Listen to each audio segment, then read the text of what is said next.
Hello everybody and welcome to Shine Your Light. Actually, today has been inspired by a really great conversation I had, Virtues Project, and how I used to run a workshop called Spiritual Parenting, which I absolutely loved and enjoyed. But then afterwards I started feeling a little bit like a hypocrite because I wasn't applying the principles of spiritual parenting 100% in my parenting at home with the kids. I was kind of losing it a little bit, and I would, apply some of the principles and not others, and sometimes and not all the time. And then I felt like a hypocrite and I didn't want to run the workshops anymore.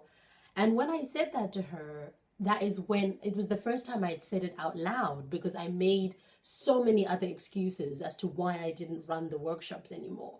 And when I realized it was my guilt and fear of falling short somehow on some ideal, I really felt sorry for myself. I was like, wow, I'm really, really quite hard on myself. I should be a little bit more gentle with myself.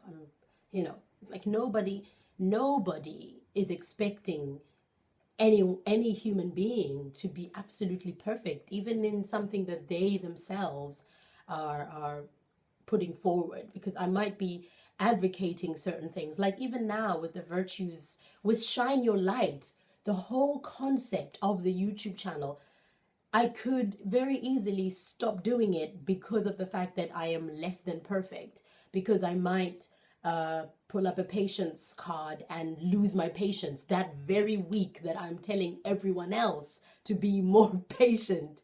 And it always happens that way. When I zoom in on a certain virtue, that is the day, that is the time that I will be tested on that virtue. It's like sending out a message to the universe to say, patience? Well, give me situations where I have to be patient. So I guess I just wanted to share that with you. That's my camera hack. Just stick blue tack and you've got a camera stand, an instant camera stand with blue tack. Brilliant. So let's get on with the business of the virtues pick, because we had caring. This week's virtue is moderation. I call that true piety, where one is moderate in eating and resting, and in sport, measured in wish and act. That is from the Bhagavad Gita. Moderation is creating balance in your life. It is having enough, not too much or not too little. Moderation is stopping before going overboard. It is using self-discipline to keep from overdoing. Moderation is what keeps us from being blown about in the winds of our desires. I know what I need and get enough, no more, no less. I use self-discipline to stop myself from overdoing. I balance work, rest, and play. I set boundaries to protect my time and my health. I am content with enough. Moderation keeps my life in balance. That is, I think we would need to ask ourselves, what brings me joy? That would be a really good question, right?